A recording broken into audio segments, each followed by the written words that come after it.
Assalamualaikum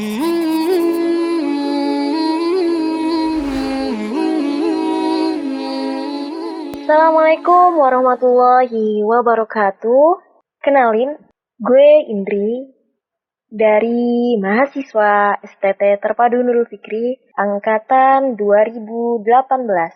Oke, langsung saja. Pernah gak sih ikut organisasi di kampus? Langsung gue jawab. Jadi, pada tahun 2019, gue pernah bergabung di BEM. Lalu di tahun 2020 hingga saat ini gue mulai bergabung di LDK Senada. Nah, kesan yang gue dapatkan selama gue organisasi, mungkin yang gue ceritakan yang terbaru ya. Jadi banyak sekali kesannya. Yang pertama, itu berhubungan dengan relasi. Karena dengan adanya organisasi ini, gue bisa kenal sama mahasiswa dari kelas lain. Dan bisa kenal juga dengan mahasiswa angkatan lainnya. Itu yang pertama. Nah, yang kedua, di sini dilatih buat benar-benar dituntut untuk bisa menyelesaikan job desk dengan maksimal.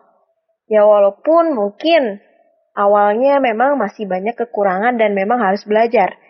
Nah, dengan belajar ini, dengan mengenali strategi-strateginya, nah kita bisa berkembang. Nah, yang ketiga di sini kita juga tahu seluk-beluk dari organisasi tersebut. Kegiatannya apa, lalu apa yang akan di-goalskan.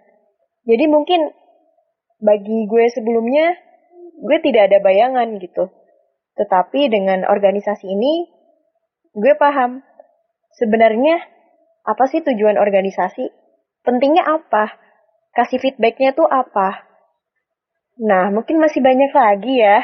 Mungkin dari teman-teman bisa langsung mendefinisikan secara versi masing-masing.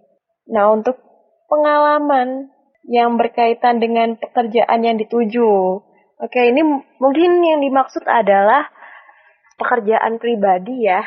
Jadi, yang dimana-mana kalau orang kerja, itu pasti cari cuan. Nggak lain nggak itu. Nah, itu pasti jawabannya insya Allah sama semua. Tinggal yang menjadi niat utamanya apa dalam bekerja. Kalau niatnya memang untuk hidup mandiri, mencari ridho Allah, dan lain-lainnya, itu kembali ke prinsip orang masing-masing. Nah, kenapa sih gue memilih jalan hidup mandiri? Ya karena memang di sini gue itu seakan hanya sekadar numpang untuk kuliah kerja. Karena memang sebelumnya gue berasal dari daerah Jogja dan gue merantau ke Jawa Barat itu hanya untuk kerja dan kuliah. Jadi memang ketika gue sudah memutuskan untuk keluar dari daerah gue sendiri, itu artinya gue harus bisa mempertanggungjawabkan diri gue. Jadi gue usahakan gue lakukan sendiri. Nah, gimana sih cara memenuhi kebutuhan hidup? Ini maksudnya kebutuhan hidup gue ya. Ya pastinya kerja lah. Kalau misalnya nggak kerja ya mana dapet cuan. Oke, jadi di sini gue udah mulai kerja. Mungkin sebelumnya gue pernah nganggur karena lagi awal-awal di Depok, jadi belum tahu medannya seperti apa. Dan akhirnya Allah berikan petunjuk. Mungkin itu juga berproses ya. 1 bulan tuh gue nganggur dan sempet nangis. Kok nggak dapet kerja gitu? Kok hidup-hidup gini banget ya? Ternyata Jakarta tuh lebih keras Jadi sampai hampir putus asa, tapi disitulah Allah coba eh, ngetes kita. Sabar nggak nih orang? Kuat nggak nih orang? Dan akhirnya mungkin pada saat itu yang benar-benar gue fokuskan sebelum gue dapet kerja itu ya pastinya ikhtiar, terus doa. Nah, sembari kita ikhtiar doa, gue pun mengerjakan sesuatu yang gue bisa. Jadi sesuatunya itu mungkin bisa dikatakan tidak melulu menghasilkan cuan. Misalnya kita coba menjadi relawan di masyarakat, kita tolong orang-orang yang membutuhkan kita coba menggerakkan pemuda-pemuda di masyarakat kita. Nah, mungkin yang paling berkesan ya, yang mungkin ini merupakan berkah dari Allah dan akhirnya gue keterima di pekerjaan, dapat job-job. Itu sebelumnya gue pernah menawarkan diri bersama teman gue sebagai guru ngaji di masyarakat. Dan itu pun gue sebelumnya nggak kenal gitu ya sama apa namanya pengurusnya. Dan di situ gue sama teman gue memberanikan diri untuk menawarkan diri menjadi sukarelawan untuk ngajar di musola.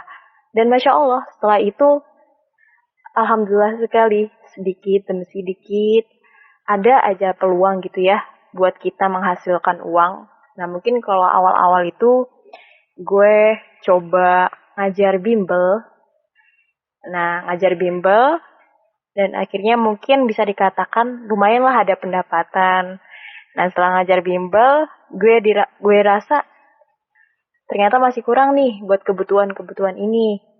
Dan akhirnya qadarullah ada yang menawarkan apa namanya untuk les privat datang langsung. Nah, kalau dari bimbel itu biasanya kan dibagi ya apa namanya penghasilannya. Nah, tapi kalau misalnya privat itu enggak. Jadi kita langsung ke rumahnya dan itu biasanya bisa 2 kali lipat dan itulah yang bakal gue rasain saat itu gitu.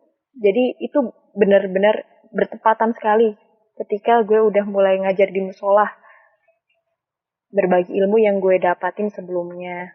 Dan setelah itu juga gue juga dapat tawaran juga buat ngajar ekskul di Madrasah Istiqlal. Jadi ini benar-benar gak terduga sekali ya. Walaupun mungkin sedikit demi sedikit, tahap demi tahap, tapi gue syukurin semuanya. Nah, setelah itu akhirnya gue coba mengerjakan sesuatu event, entah itu event apapun, entah di masyarakat atau di mana, ya gue hajar semuanya. Karena tujuan kita memang kita juga mau mengupgrade diri. Yang kedua mungkin plus-plusnya kita dapat cuan. Dan itu juga termasuknya rezeki gitu ya. Kita bakal dapat sesuatu yang sesuai kita kerjakan. Karena rezeki itu tidak akan tertukar. Jadi dari dulu gue prinsipnya gini, sesuatu yang bisa gue kerjakan, entah itu bisa dikatakan bisa berpenghasilan atau tidak, gue bakal lakuin gitu. Selagi gue mampu. Nanti masalah cuan itu nanti datang sendiri. Nah, untuk itu pengalaman dari pekerjaan. Sebenarnya banyak ya, jadi lebih membuka pikiran kita lebih luas lagi. Karena sebelumnya mungkin pemikiran kita agak sempit. Nah, dengan terjun di dunia pekerjaan, kita lebih terbuka lagi pikirannya, lebih banyak menerima kritikan orang lain juga. Biar kitanya juga mau berkembang. Nah, kebutuhan apa saja sih hasil dari kerjanya? Oke, yang pastinya kalau gue kan ini ya, ngontrak ya. Inai ya, buat bayar kontrak, terus buat makan, buat bayar listrik, buat memenuhi kebutuhan gue lah sama keinginan gue gitu. Jadi ya kerja itu untuk hidup gitu. Bukan hanya sekadar menginginkan sesuatu yang disuka aja, tapi memang kebutuhan. Kayak untuk goals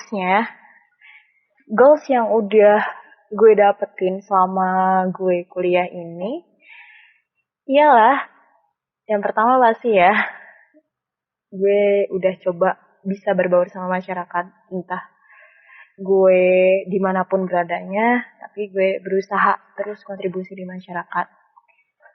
Nah, yang kedua itu gue bisa beli HP sendiri pakai uang gue sendiri 2 kali. Yang satunya udah pernah beli, terus rusak, terus gue beli lagi, dan alhamdulillah Allah kasih jalan.